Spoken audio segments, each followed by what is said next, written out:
Assalamualaikum warahmatullahi wabarakatuh.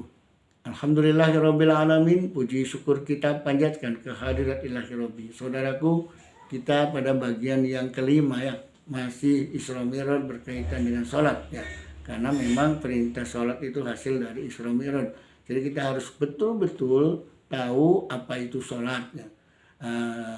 Di bagian sebelumnya, sholat itu bisa menjadikan manusia sabar, bisa menjadikan dia ini menjadi manusia yang bersosialisasi, ya, menjadikan sholat itu sebagai barometer bagaimana dia hidup bermasyarakat, berbangsa dan bernegara. Saudaraku, ya, luar biasa ya, ketika kita menjadikan sholat itu bisa berkecimpung dalam bermasyarakat, apalagi menjadi pemimpin ya. Oleh karena itu, mari kita lihat ya. Apa ya yang menjadikan berikutnya dalam sholat itu bacaan ketika at-tahiyat. Wah, ini luar biasa nilainya nih ya. Nilainya luar biasa sekali, kita harus paham betul sehingga sholatnya itu menjadikan kita mi'rajul mukminin ya.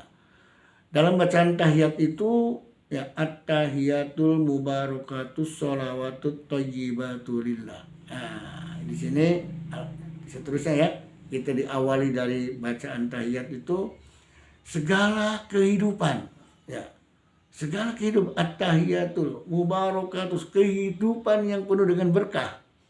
Nah, otomatis orang yang sholat harus mikirkan bagaimana kehidupan berkah itu, bukan sekedar assalamualaikum selesai, perilakunya setelah sholat tidak menjadi berkah ya, berkah buat dirinya, keluarganya dan masyarakatnya ya.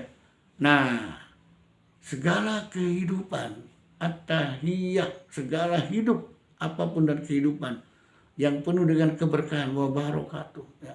Satu harapan ya, satu harapan, hanya harapan kebaikan, hanya kebaikan, mohon kepada Allah. Thayyibatu lillah.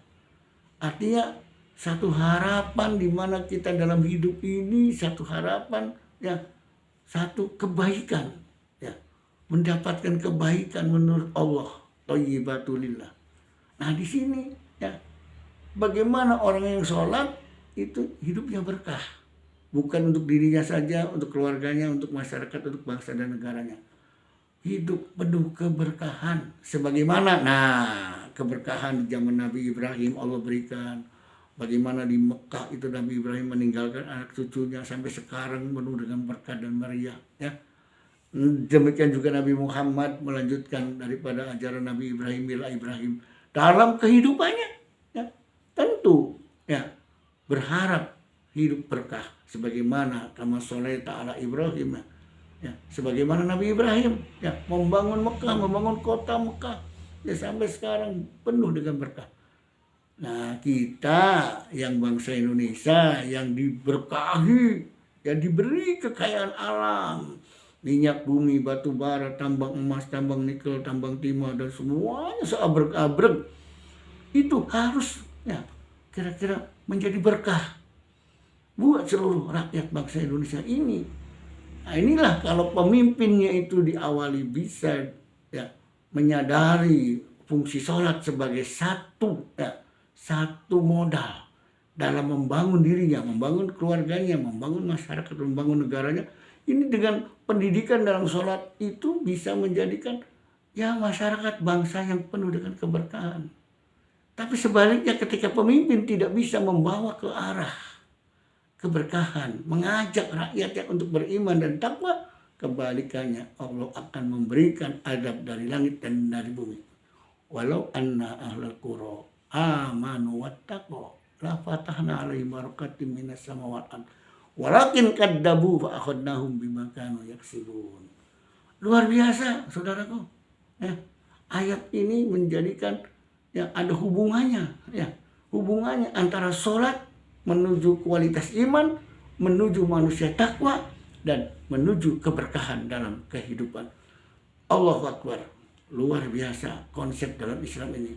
Kalau diamalkan, ya, yang repotnya orang ya nggak paham betul konsep Islam, dia ambil ilmu dari Barat, liberalisme, ilmu dari Timur, sosialisme.